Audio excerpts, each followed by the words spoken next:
Can I use OKRs to transition from a sales-led organization to a product or customer-led organization? Or how can I? How does this help us? Now, this is a common thing that people want to do because frequently enough, if you have started a business, sales are super important. Like, I mean, I've started this business here, and I did a whole lot of work on content and on delivery and all sorts of things like that. Got it to a certain level that I felt comfortable enough. Maybe I overinvested even. And then I started investing in sales and marketing, and I've certainly discovered that that's the key to getting my business going. And if I sell something, I know that I have the capability to put the delivery together. I've done it a few times. I can adjust it. I can deliver it. But the real trick is the sales, getting the sales going. And anyone in a startup, early stage startup knows 100%, because if you haven't done this, if you haven't realized this, then you're probably not a scale up. That sales is often the often the thing that you need to focus on at early stage. You need to get sales working, get marketing working, all that sort of stuff.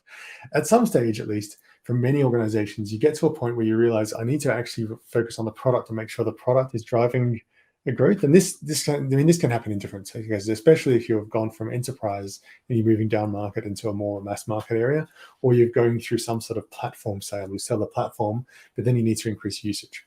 But often enough, it's literally just we started out selling some stuff and we've just been selling and building, and now we've got delivery and selling, and now we've got to make sure that we're building a product out of this, right?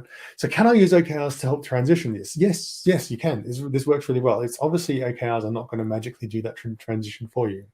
The transition happens with conscious effort from leaders and management and from the team, like understanding what we're doing, talking about what we're doing, slowly and consciously changing how we make decisions and how we prioritize.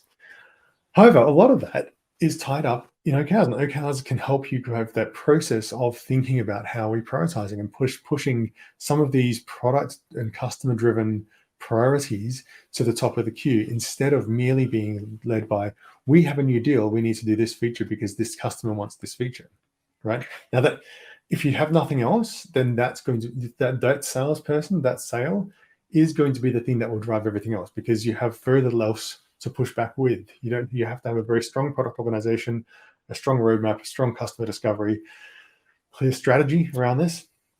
And doing this really helps if you have OKRs, because you can say, here's our strategy and this is what we're trying to achieve this quarter.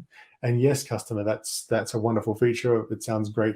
We'll do some discovery and then decide whether to implement it across the board, and then integrate it into our following quarter's OKRs, right? Not always the right answer. Sometimes the right answer is to jump when the customer says jump. It's not sometimes the case, and you have to use your brain and think about these things, as we said before. But basically, yes, OKRs will help you because they provide a little bit of structure around goal setting and about prioritization, and that helps you make sure you're thinking through what are you really trying to do. And product-led and customer-led is really about putting that planning in place and putting that thinking process, strategic thinking process in place, so that you're not simply responding to every single customer.